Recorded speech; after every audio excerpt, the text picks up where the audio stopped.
Hey everyone, Vivo recently released their V20 series on the market. But while the V20 Pro is bound to get a lot of attention, not everyone needs a flagship and not everyone wants to pay the price for it. So if you decide to get the more mid-range V20, what exactly will you be getting? I'm Andrew for GSM Arena, and these are the key features of the Vivo V20.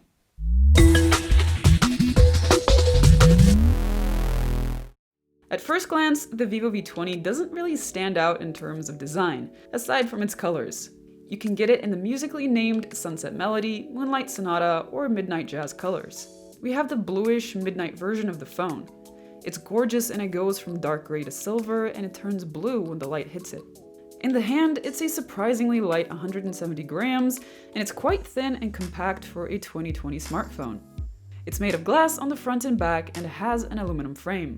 The back is completely flat and there is no rounding going towards the edges. The frame is rounded nicely. In general, it's a comfortable phone for one-handed use and will be a pocketable device for many. The camera bump sticks out, so if you put it on a flat surface, you'll notice that it wobbles, but not way too much. Turn it to the front and the thicker bezels will give away its mid-range nature, and there is a small notch with the selfie camera at the top of the phone.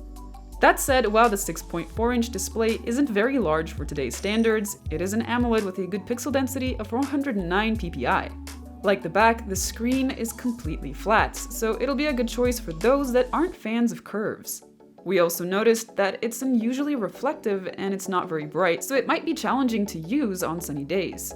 Since it's an AMOLED, Vivo has included an optical under-display fingerprint reader, which is reasonably fast and doesn't require you to apply any pressure from your finger despite the pre-applied screen protector. It's positioned a bit too low to be entirely comfortable, but it doesn't require too much of a stretch. One thing the V20 has that the Pro doesn't is a headphone jack. Unfortunately, like the Pro, there's no stereo speaker setup here. The V20 comes with 128GB of base storage, but it also has a microSD slot should you need it. If NFC is of particular concern to you, you should know that while our unit doesn't have it, it is market dependent, so you should check out the units in your area to be sure whether it's supported or not. Unlike the Pro version, the V20 has a Snapdragon 720G chipset. The 720G should handle most games and day-to-day tasks easily, and it's more power efficient than the flagship chipset in the Pro. Since the phone is more compact, it has a 4000 mAh battery, which is pretty average. However, with the chipset, it might end up having better battery life than the V20 Pro. You also get the same 33-watt Vivo flash charger as on the Pro, so charging should be a breeze. The V20 comes with the freshly released Android 11 and FunTouch OS 11 on top. The software is very stock looking, so you won't find yourself overwhelmed by clutter.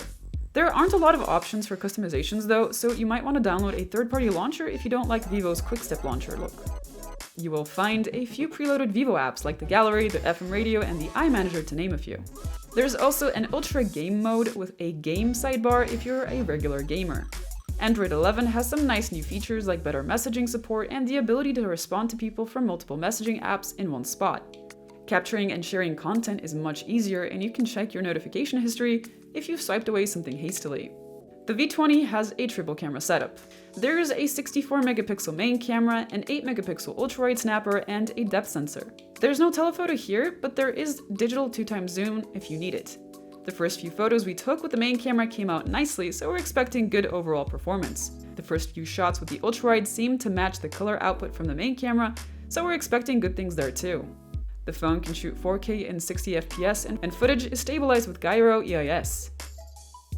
The 44-megapixel selfie camera has autofocus and optional eye tracking, and thus far we really like the results. You can even record 4K videos at 30 FPS with the front camera, which isn't something most phones have these days. The Vivo V20 is shaping up to be a very promising mid-ranger, and in terms of popularity, it actually might end up outshining the Pro.